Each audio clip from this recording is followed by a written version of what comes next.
પહેલાં પ્રમુખ સાહેબ મારે કીધું કે સભા શરૂ થાય તે પહેલાં બેસી જવું અને સભા પૂરી થાય ત્યારે જ ઉઠવાનું. એટલે આપણે ઘણીવાર ચંચળ સ્વભાવ હોય એટલે આમ વચ્ચેથી એવું થાય કે એક ફરકરી મારતા આવીએ પછી પાછા બેસી જઈએ. અને સ્વામી કીધું સભામાં આપણે હંમેશા મોડા આવીએ, પણ સ્વામી આપણને પ્રમુખ સાહેબ જે આજ્ઞા કરી છે કે ધૂન ચાલુ થાય રવિ સભામાં ત્યારથી આપણે સભામાં હાજર થઈ જવું જોઈએ. નેક્સ્ટ સ્વામી કીધું કે માળા લઈને બેસવું, એકાગ્રતાથી સાંભળવું. અને છેલ્લી વાત સ્વામીએ કરી નેક્સ્ટ કે વ્યવહારના સંકલ્પો પડ્યા મૂકીને કથા સાંભળવી. એટલે આપણે અહીંયા આવીએ છીએ ત્યારે ઘણીવાર સ્વામીએ કીધું કે આપણું મન એ વ્યવહારમાં હોય. નોકરીનું શું થશે, ધંધાનું શું થશે, આર્થિક કંઈ પ્રશ્ન હોય, સામાજિક પ્રશ્ન હોય, કોઈને સ્વાસ્થ્યનો પ્રશ્ન હોય, તો આપણું મન ત્યાં ફર્યા કરતું હોય. પણ સ્વામી સમજાવ્યું કે આપણે વ્યવહારનું જે કંઈ પણ કામ છે એ થોડું મોડું કરીને એવું સમય કે એકાદ આપણે સૂઈ ગયા છીએ, એમ સૂઈએ ત્યારે આપણે કંઈ યાદ નથી કરતા, એમ કથામાં આપણે આવ્યા છીએ તો બધું ભૂલી જઈએ. આપણે કથા સાંભળીએ એવું પ્રમુખ સાહેબ મહારાજે આપણને સમજાવ્યું.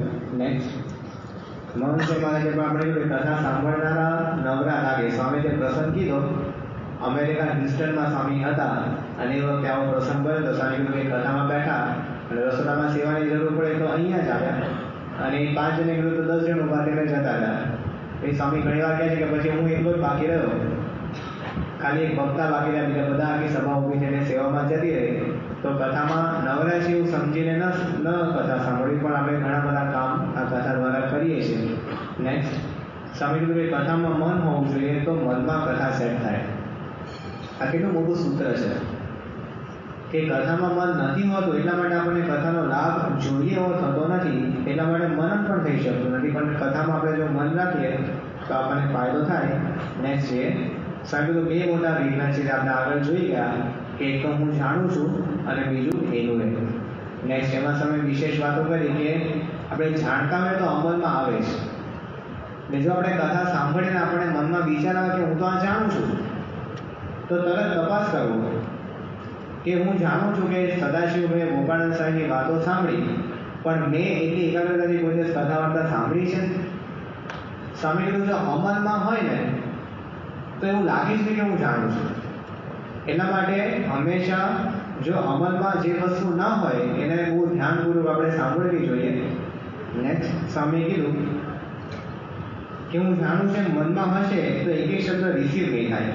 એટલે આપણે બેઠા અહીંયા હોઈએ પણ આપણા મનમાં એક શબ્દનો ગુસ્સો જ ના હોય, કારણ કે બહુ મોટું આવરણ એક દિવાલ વચ્ચે આવી જાય છે. નેક્સ્ટ સાહેબ ખબર છે એમ હોય તો સાંભળે જ નહીં. નેક્સ્ટ સાહેબ સભામાં અજ્ઞાની થઈને બેસવું તો બધા શબ્દો પકડાય. આપણે બધા ગમે એટલા જ્ઞાની હોઈએ, કદાચ પ્રવીણ, પરીક્ષા આપણે પ્રાગના 3 સુધી આપણે 3 વાર ક્લિયર કરી નાખી હોય ને તો પણ જ્યારે કથામાં આવીએ, કથા સાંભળીએ તો સાવ આપણે કંઈ જાણતા નથી. મને વૈષ્ણવનું શું છે ખબર નથી, સ્વામીની વાતો શું છે ખબર નથી, કોઈ પ્રસંગને ખબર નથી, એવા અજ્ઞાની થઈને બેસવું. અને આપણે આ વાત મહંત સાહેબના જીવનમાં બહુ જોઈ છે.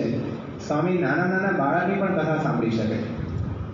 તો સ્વામીને એકવાર પ્રશ્ન પૂછ્યો કે સાહેબ તમે બાળકની કથા તમે સદગુરુ સમજો અને આ બાળક જન્મ્યો એને તો કેટલા વખત પહેલાં તમે સાધુ થઈ ગયા છો, છતાં તમે બાળકની કથા સાંભળો. ત્યારે સ્વામી કીધું કે જેમ બાળક ચોકલેટ આપે તો તમે ચોકલેટ ના દો, કારણ કે બાળક સમજીને એકની બદલે 2 ચોકલેટ લઈ લે એને બોલવીને. એમ સ્વામી કે કથા વાર્તા એવી છે, મને બાળક વાત કરતો હોય તો પણ મારા જીવનમાં ઉપયોગી એક વાત તો મને મળી જાય છે.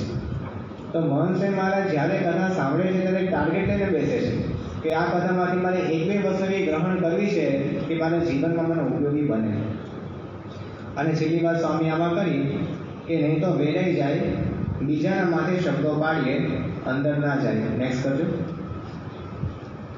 એટલે જો આપણને એવું હોય કે હું બધું જાણું છું તો પછી કોઈ પણ વાત આવે એટલે આપણે શું કરીએ એ વાતને બીજાના માથે નાખીએ કે જો આ વાત છે ને આના માટે આવી, કે જો રવિ સભામાં સમયસર આવવું જોઈએ, આ વાત છે ને પેલો દૂર બેઠો ને એના માટે છે, ક્યારે રવિ સભામાં આવતો નથી. આ રવિ સભામાં સમય આવવાની વાત કોના માટે છે? પાછળ બેઠા છે એના માટે છે, કારણ કે આગળવાળા તો સમયસર આવી જ ગયા છે.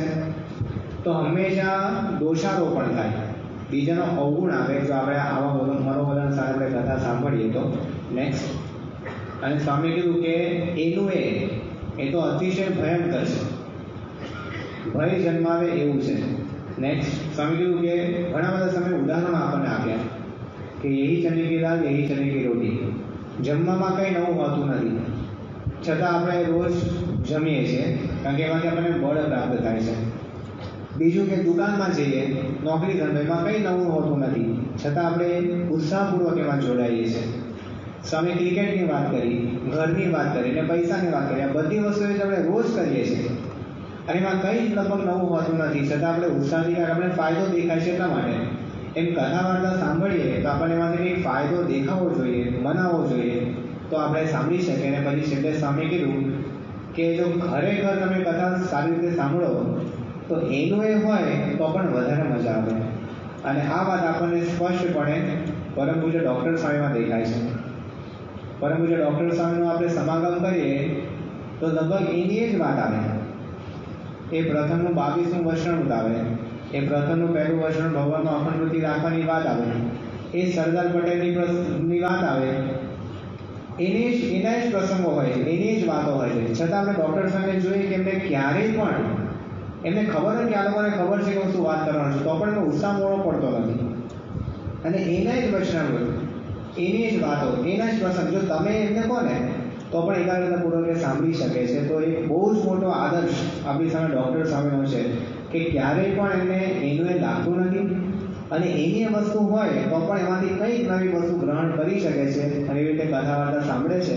તો આપણે પણ ખાસ મહારાજ સાહેબને પ્રાર્થના કરીએ કે આવતા 1 મહિના સુધી આપણને અલગ અલગ રીતે કથા વાર્તાનો લાભ મળવાનો છે. દર રવિવારે આપણને લાભ તો મળે જ છે, એ સિવાય પણ આપણે ઘરે ઘણા બધા ઘર સભા કરતા હોઈશું, આપણા વિસ્તારમાં પરાસભા થતી ત્યાં આપણે જતા હોઈશું અને શ્રાવણ મહિનામાં વિશેષ પારાયણ પણ છે, તો અલગ અલગ સંતોએ પારાયણનો લાભ આપવાના છે. તો ઘણી બધી કથા વાર્તા આપણે સાંભળવાના છીએ. પણ જેમ વરસાદ ઘણો બધો પડે પણ પાત્ર ઊંધું હોય તો એક પણ છાંટો પાત્રમાં સંગ્રહી ન શકીએ આપણે, એવી જ રીતે કથા ઘણી બધી થવાની છે.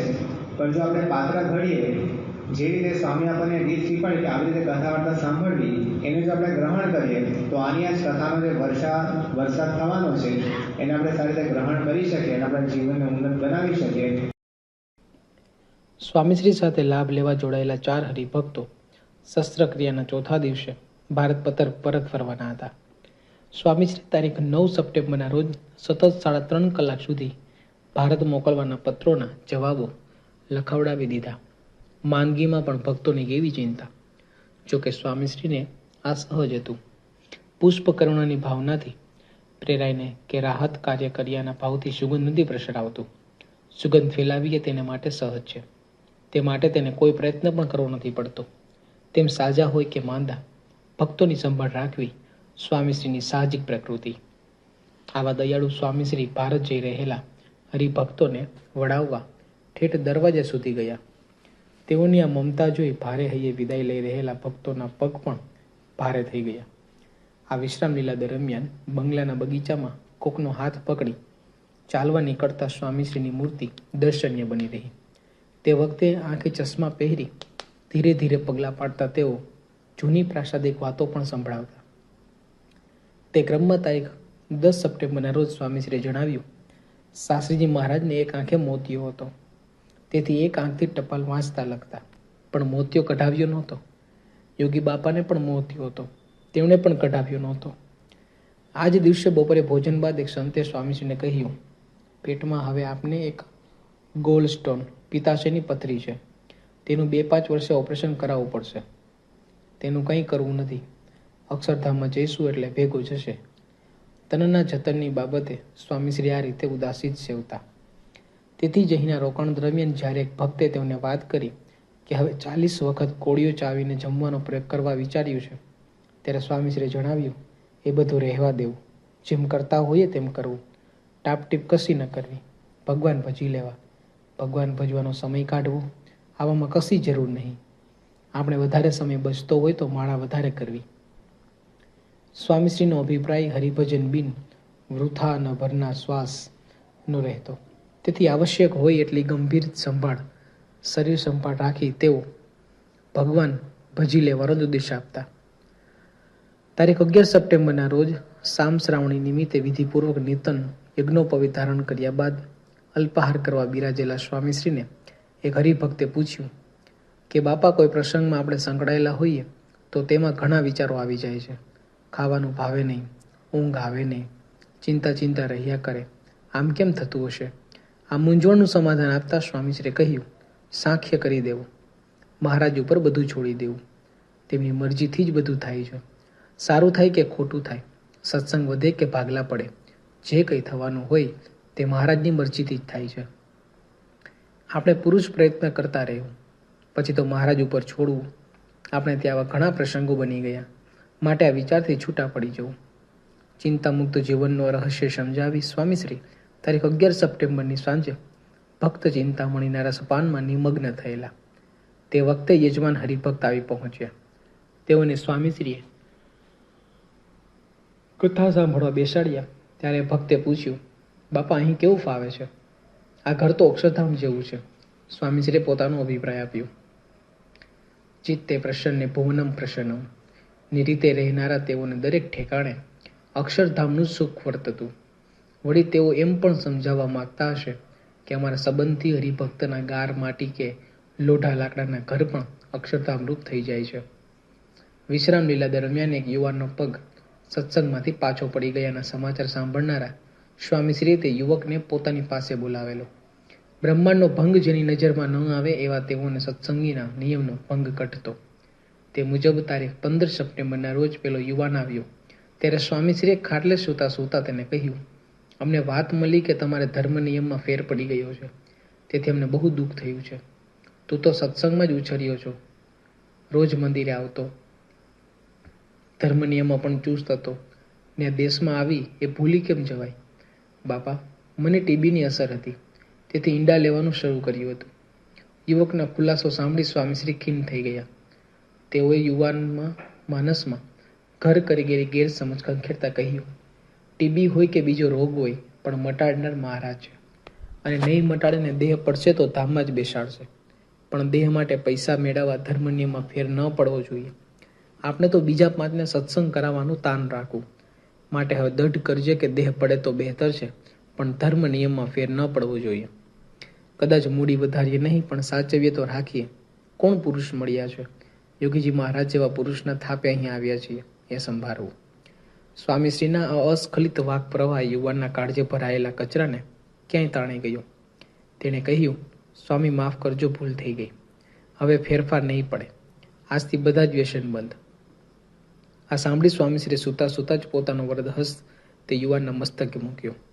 તેમાંથી સ્રવતી નરી મમતાએ એ યુવાનની આંખો ભીની કરી મૂકી. ભૂવિતળ સત્સંગ સંત દ્વારે દિન દિન જે તતો દિશે વધારે નું દર્શન ઘણું જ હૃદયસ્પર્શી હતું.